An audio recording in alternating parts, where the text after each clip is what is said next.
बिस्मिल्लाहिर्रहमानिर्रहीम। अस्सलाम वालेकुम नाज़रीन, मैं अहमद फ़वाद हूँ और आप मेरा यूट्यूब चैनल देख रहे हैं। अहम ख़बरों, तजज़िये और तबसरे के साथ आज के व्लॉग में आपकी खिदमत में हाज़िर हुआ हूँ। अहम तरीन और एक्सक्लूसिव डिटेल्स हैं जो आपके साथ मैंने शेयर करनी है। मेरे पीछे सुप्रीम कोर्ट ऑफ़ पाकिस्तान की बिल्डिंग मौजूद है और इस बिल्डिंग में वो जजेस मौजूद हैं जो आज कुर्सी पर बैठे हुए हैं, जिनके पास ताकत है, जिनके पास इख्तियार है। वो आज ये कहते हैं कि चूँकि उनका इख्तियार है तो उनकी मर्ज़ी, वो जो कुछ मर्ज़ी करें या जो मर्ज़ी फ़ैसला दें। लेकिन शायद वो ये भूल रहे हैं कि एक तारीख़ भी है जो कि लिखी जा रही है और तारीख़ किसी को भी माफ़ नहीं करती। अहम तरीन तफसीलात आपके साथ मैं शेयर करूँगा कि इस बिल्डिंग में हो क्या रहा है। काज़ी फ़ाइज़ ईसा साहब, chief justice supreme court of Pakistan, आपकी कमरा अदालत नंबर 2 जो है, वहाँ से आज एक बड़ा फ़ैसला सामने आया है मिलिट्री कोर्ट्स के हवाले से। फ़ैसले की डिटेल्स तो आपने सुन रखी होंगी कि इजाज़त मिल गई है फ़ौजी अदालतों में सिविलियंस के ट्रायल की। लेकिन इन गुनाहगार आँखों ने आज सुप्रीम कोर्ट में कुछ ऐसे अनयूजुअल से सीन होते हुए देखे हैं। वो आपके साथ मैं बयान करूँगा। ख़ास तौर पर कमरा अदालत के अंदर जज साहब जो है वो लिटरली वो जो आप आम ज़ुबान में अगर आप गली मोहल्लों में किसी के साथ लड़ें तो कोई जो बंदा होता है, जो बदमाश होता है, ज़्यादा जो अड़ जाता है, वो कहता है जी कि जो मर्ज़ी करना है कर लो, मैं नहीं करता, जो तुम मेरा कर सकते हो कर लो। तो आज इसी तरह के सीन्स हुए हैं कमरा अदालत नंबर 2 के अंदर भी। ज़ाहिर सी बात है वो जिस आम गली मोहल्ले में लड़ाई होती है उस तरह से तो वो नहीं हुई, लेकिन उससे तशबीह देने का मकसद ये था कि सुप्रीम कोर्ट में हुआ वही कुछ है लेकिन ज़रा महज़्ज़ब अंदाज में हुआ है, आप ये उसको कह सकते हैं। बहरहाल कुछ तफसीलात मैं आपके साथ शेयर करूँगा। इमरान खान को फांसी दे दो, ये क्या मामला है। इमरान खान साहब साइफ़र केस की आज समाअत भी हुई है अडियाला जेल के अंदर। इस समाअत की अंदरूनी कहानी आपके सामने मैं रखूँगा। पहले तो इमरान खान को शीशों में बंद कर दिया गया कि मीडिया से अट्रैक्शन ना हो। देखिए कितना खौफ है इमरान खान का। आज समाअत का अहवाल क्या है, अंदरूनी कहानी। इमरान खान साहब ने एक मैसेज दे दिया, बड़ा वाज़ेह मैसेज दिया इमरान खान साहब ने। इसकी भी डिटेल आपके सामने रखूँगा। सबसे पहले तो नाजरीन, कमरा अदालत नंबर 2 supreme court of Pakistan, justice Sardar Tariq Masood की सरबराही में 6 रुकनी लार्जर बेंच एक बनाया गया था। और ये लार्जर बेंच बनाया गया था जी कि सिविलियंस जो हैं उनका फ़ौजी अदालतों में ट्रायल हो सकता है या नहीं हो सकता। इस पर सुप्रीम कोर्ट की एक 5 रुकनी बेंच ने ये फ़ैसला दिया था कि नहीं हो सकता।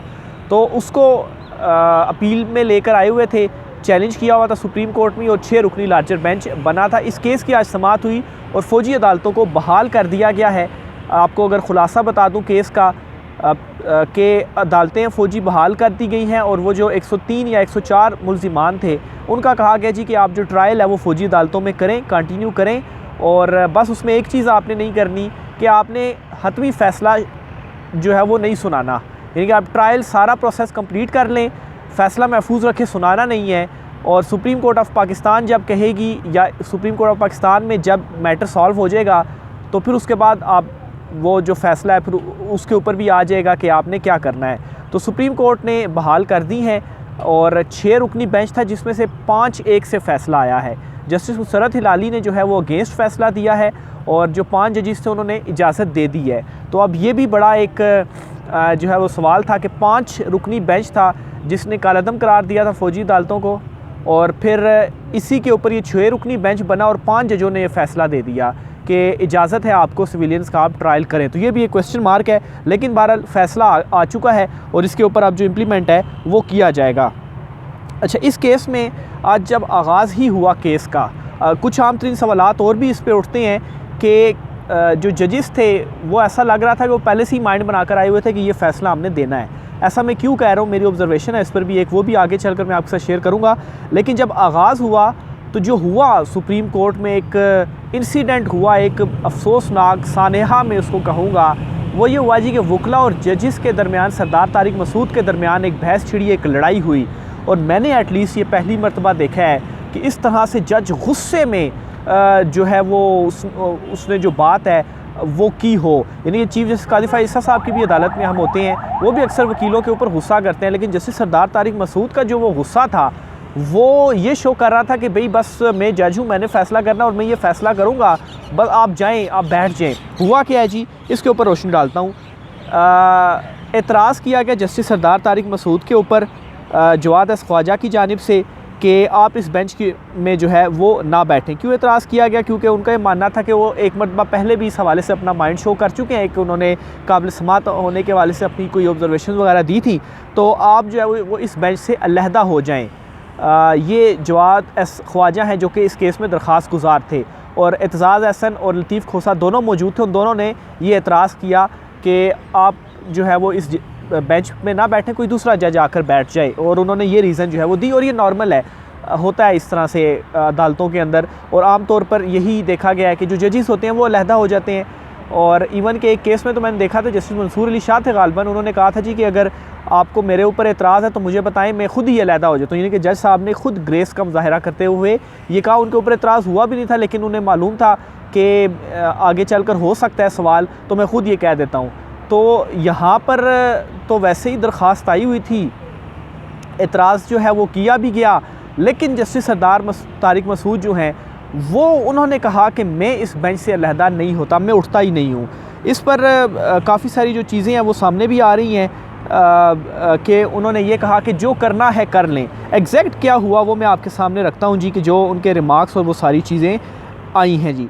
अच्छा, इस पर जब उनके ऊपर एतराज़ किया गया तो सरदार तारिक मसूद साहब ने कहा कि देखें जी, जवाद एस ख्वाजा जो हैं, जो कि जस्टिस भी थे साबिक सुप्रीम कोर्ट के माफ़ कीजिएगा, उनका अपना ही ये फ़ैसला है कि कोई जज अगर इनकार कर दे, उसकी स्वाबदीद है, वो बैठना चाहता है बेंच में तो बेशक बैठ जाए। देखें, ये बात तो है, उनकी अपनी स्वाबदीद है, वो बैठना चाहें तो बैठ जाए, ना बैठना चाहें तो वो ना बैठे। लेकिन एक एतराज़ आ गया तो थोड़ा ग्रेस का मुजाहरा करते हुए, पहले भी ऐसा होता है जजेस अलहदा हो जाते हैं। क्या है, एक केस है, कोई दूसरा जज आकर बैठ जाएगा और केस जो है वो डिसाइड हो जाएगा। लेकिन वो बिल्कुल अड़ गए कि नहीं, डट गए बिल्कुल कि नहीं, मैंने नहीं उठना, मैंने ये केस सुनना ही सुनना है। जस्टिस सरदार तारिक मसूद ने एतराज़ात पर बेंच से अलग होने से इनकार कर दिया। अच्छा, और कहा जी कि ये जज की मर्ज़ी है कि बेंच का हिस्सा रहे या सुनने से माजरत करे। अच्छा, फिर उन्होंने कहा जी कि जवाद एस ख्वाजा का अपना फ़ैसला है कि केस सुनने से इनकार का फ़ैसला जज की स्वाबदीद है, मैं ख़ुद को बेंच से अलग नहीं करता। अच्छा जी, फिर इसके अलावा सरदार तारिक मसूद साहब, लतीफ़ खोसा साहब ने कहा कि आप बैठकर केस सुन रहे हैं तो हमको एतराज़ है। तो जस्टिस सरदार ने कहा कि हम खड़े होकर केस सुने, बैठकर ही जो केस है वो सुनेंगे। तो बहरहाल वो सरदार लतीफ़ खोसा का कहने का मतलब ये नहीं था कि आप बैठकर केस सुने, उनका कहना था जी आप सुन रहे हैं केस, हमें आपके ऊपर एतराज़ है।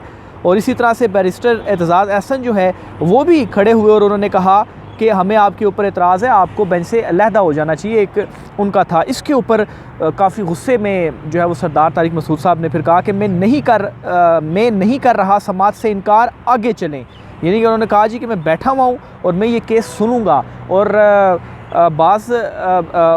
और मैं बिल्कुल जो है वो इनकार नहीं कर रहा। यानी कि वो बस उनका था जी कि मैंने ही ये केस सुनना है और मैंने ही जो है वो इसका जो फ़ैसला वो देना। और फिर उसके बाद हमने देखा कि बड़ा जल्दी से जो फ़ैसला है वो इसके ऊपर महफूज भी हुआ और उसके बाद फ़ैसला आया भी। ऐसा लग रहा था कि शायद सुप्रीम कोर्ट ऑफ पाकिस्तान जो है वो इस मामले के ऊपर काफ़ी ज़्यादा जल्दी में है और उसने ये जो फ़ैसला है वो सुनाना है।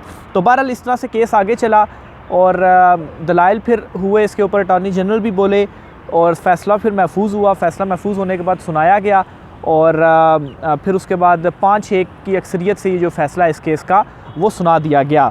अच्छा, जो ये मैं कह रहा हूँ कि जस्टिस सरदार तारिक मसूद या कि इस तरह से मुझे क्यों लगा कि वो पहले से ही थे कि ये जो फ़ैसला है ये ही हमने जो है वो सुनाना है। अच्छा, एक तो ये कि जो इनके ऊपर एतराज़ हुआ, एतराज़ को नहीं माना गया। उन्होंने कहा कि नहीं जी, ये जो एतराज़ है उसके बावजूद भी मैं बेंच के अंदर जो है वो बैठूँगा। और दूसरी रीज़न ये थी कि इसमें मुझे ऐसे लगा कि जो वकील थे, अटॉर्नी जनरल थे, उनके दलाइल की बजाय जो जज थे उन्होंने ख़ुद ही अपने सवालों में ऐसे दलाइल दे दिए कि उसी को फिर बेस बनाकर तो ये जो फ़ैसला है वो दिया गया। वो क्या था?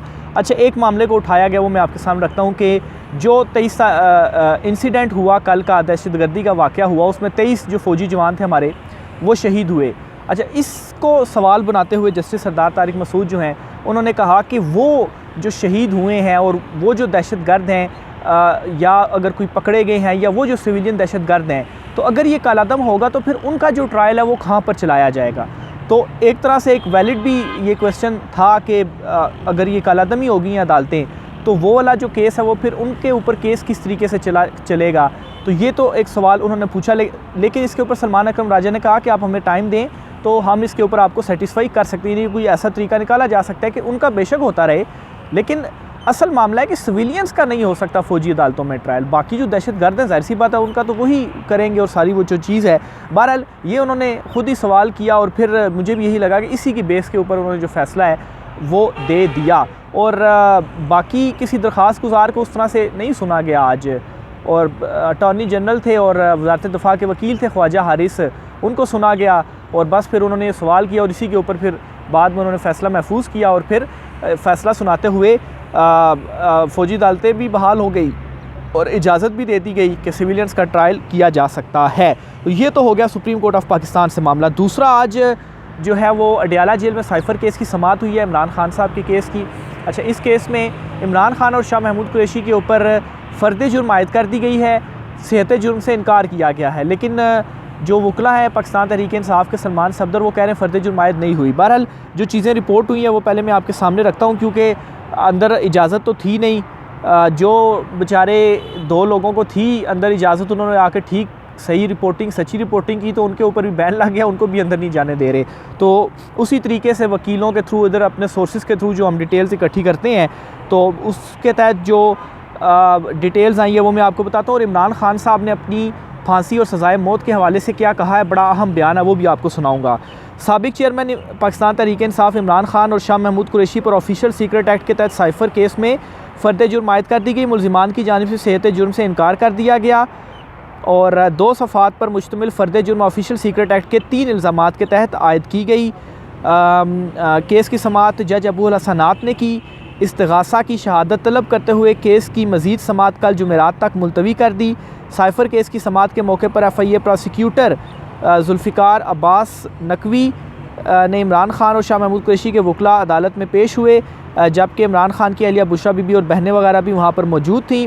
इमरान खान ने बतौर फ़र्द जुर्म आयद करते हुए 3 मुख्तलिफ़ इल्ज़ामात जो है वो लगाए गए और चार्जशीट वगैरह जो है वो लगाई गई। अच्छा, और कहा गया जी कि इमरान खान ने बतौर वज़ीर-ए-आज़म और शाह महमूद कुरैशी ने बतौर वज़ीर ख़ारजा सीक्रेट एक्ट के ख़िलाफ़ वर्जी के मुलजिमान हैं। 2022 मार्च को सीक्रेट डॉक्यूमेंट को अवामी रैली में जो है वो लहराया गया और बस आगे वही जो उनके इल्ज़ामात वगैरह वो उन्होंने लगाए और फ़र्द जुर्म आयद कर दी गई। लेकिन फ़र्द जुर्म के बाद फिर जो अगला होता है वो गवाहों की तलबी वगैरह होती है, तो वो अभी तक नहीं हुई। तो इसमें ये प्रोसिक्यूशन कह रही फ़र्द जुर्म आयद है, लेकिन इमरान खान के वकला कह रहे हैं अभी फ़र्द जुर्म आयद नहीं हुई। तो खैर वो फिर चालान की नकूल वगैरह भी तकसीम होती हैं। तो बहरहाल ये है कि कल फिर वो चालान वगैरह और फ़र्द जुर्म वाला, चूँकि इनिशियल प्रोसेस होता है, इसके बाद ही आगे प्रोसीडिंग होती है। हुई है या नहीं हुई, ट्रायल शुरू हो चुका है और कल भी दोबारा होगी, तो जो गवाह वगैरह होंगे इस केस में उनकी भी तलबी वगैरह कर ली जाएगी। तो बहरहाल ये एक अपडेट इमरान खान साहब की इसमें आई है। लेकिन इसमें अहम जो चीज़ मैं आपको बताना चाहता हूँ इमरान खान साहब का बयान है। आज इमरान खान साहब ने क्या बयान दिया। खान साहब ने ये कहा जी कि सज़ाए मौत से डर नहीं लगता। ये इमरान खान साहब ने खड़े होकर जज साहब से कहा। साइफ़र हुकूमत गिराने के लिए लिखा गया जो गिरा दी गई। साइफ़र के अंदर साजिश है जो छुपाई जा रही है। मीडिया को बोलने की इजाज़त नहीं तो फेयर ट्रायल कैसे हो सकता है। फेयर ट्रायल ना हुआ तो इसकी ज़िम्मेदारी तमाम उम्र आप पर रहेगी। कानून के तहत दस्तावेज़ात और वीडियो देखने के लिए 7 दिन का वक्त दिया जाए। ये इमरान खान साहब ने जज अबू हसनात से जो मुकालमा है वो आज कमरा अदालत जो बनाया गया है जेल अडियाला जेल के अंदर वहाँ पर किया। और इमरान खान साहब ने का ये जो बयान है, इसके बाद ये चीज़ बिल्कुल कन्फर्म हो गई है कि इमरान खान साहब बिल्कुल डटे हुए हैं। जो उनकी पोजीशन फर्स्ट डे से थी आज भी उनकी वही पोजीशन है और ये बड़ा बयान इमरान खान साहब की जानिब से दिया गया है। अच्छा, जो जस्टिस जो इधर यहाँ पर सुप्रीम कोर्ट में जो फ़ौजी अदालतों वाला वो हुआ है, उसमें इस फ़ैसले के ऊपर एक बड़ा एतराज़ सामने आ रहा है, वो मैं आपके सामने रखता हूँ। तारिक मतीन साहब ने ये ट्वीट भी इसमें किया है कि ये बेंच खुद सुप्रीम कोर्ट और इसके जजेस की तौहीन कर रहा है। कम अज़ कम ये लोग ये सवाल तो उठाते कि सुप्रीम कोर्ट का मुतफ़िका फ़ैसला था, अमल दरामद क्यों नहीं हुआ। वकीलों और साबिक चीफ जस्टिस से लड़ने वाले को अपने ही इदारे की इज़्ज़त का ख्याल नहीं। यानी कि आपने मुअत्तल तो कर दिया सारा कुछ ठीक, लेकिन ये सवाल पूछा ही नहीं कि एक फ़ैसला तो मौजूद था, उसके ऊपर इम्प्लीमेंटेशन क्यों नहीं की गई। तो ये भी वो सेकंड रीज़न है जिसके ऊपर आप ऑब्जर्वेशन है, जिसके ऊपर आप ये कह सकते हैं कि शायद पहले से ही वो डिसाइड करके आगे हुए थे कि ये फ़ैसला जो है वो हमने जो है वो देना है, और वही फ़ैसला जो है वो आज बड़ी जल्दी ये फ़ैसला दिया गया। महफूज हुआ, थोड़ी देर बाद फ़ैसला भी सुना दिया गया और आज पहली हियरिंग थी। बाकी नोटिस हुए हैं, जनवरी के तीसरे हफ्ते तक जो समाअत है वो दोबारा होगी। राय का इज़हार कीजिएगा। आज की व्लॉग से इतना ही, मुझे इजाज़त दीजिए। अल्लाह हाफ़िज़।